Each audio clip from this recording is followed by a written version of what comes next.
உங்களா புறம்போக்கு நாய்ங்களா, எச்ச பொறிக்க நாய்ங்களா, ஒரு வியாபாரம் பண்ணி பார்த்தா தாண்டா அந்த வியாபாரத்தில் கஷ்ட நஷ்டமெல்லாம் உங்களுக்கு தெரியும். யாரோ சம்பாஷணம் வந்து போட்டு வீட்டில் உக்காந்துன்னு திரும்போட்டு தெருநாயாட்ட ஊரை சுத்துற உங்களுக்கு வியாபாரத்தை பற்றி என்னடா தெரியும்? ஐயோ ஐயோ ஐயோ, ஏம்பா எந்த வியாபாரம் பண்ணுறதுக்கும் துப்பு இல்லைன்னு தான் இந்த செருப்பு வியாபாரம் பண்ண சொன்னாங்க அம்மா. இந்த வியாபாரத்துலேயும் சண்டை கட்டிக்கின்னு வர.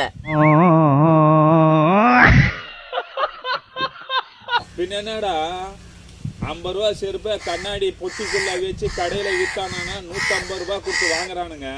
கையில் எடுத்துக்கின்னு 50 ரூபா ரேட்டு சொன்னாக்கா 10 ரூபாய்க்கு கொடுக்குறியா 20 ரூபாய்க்கு கொடுக்குறியான்னு கேட்குறானுங்க தேடி கட்டவங்க.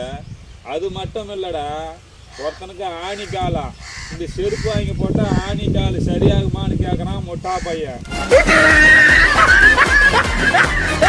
அதுக்கு நான் சொன்னேன், செருப்பை வாங்கி தலைமையில வச்சு நடந்து போடா, ஆணி கால் நல்லாயி போகுது, செருப்பும் தேயாதுன்னு சொன்னேன். ஏம்பா வியாபாரம் பண்ணும்போது 4 பேர் 4 விதமாக தான் சொல்லுவாங்க. அதை இந்த காதில் வாங்கி அந்த காதில் விட்டுட்டு போயிட்டே இருக்கணும். 7 கழுத வயசு ஆகுது, 10 ரூபா சம்பாதி துப்பு இல்லாத நாய், நீ எல்லாம் புத்தி சொல்ற எனக்கு. ஏம்பா அறிவு இருக்கா உனக்கு? நான் சின்ன பையன்பா. டேய் நீ ஏடா சின்ன பையன்? 9 பேரை லவ் பண்ணிட்டு 9 முறை போலீஸ் ஸ்டேஷனுக்கு போய் வந்த ஆளு நீ ஏடா சின்ன பையன்?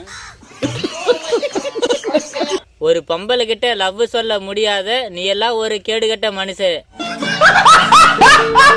டேய் ஒழுங்கா ஓடி போயிட, எதுல அடிப்புன்னே தெரியாது இப்ப.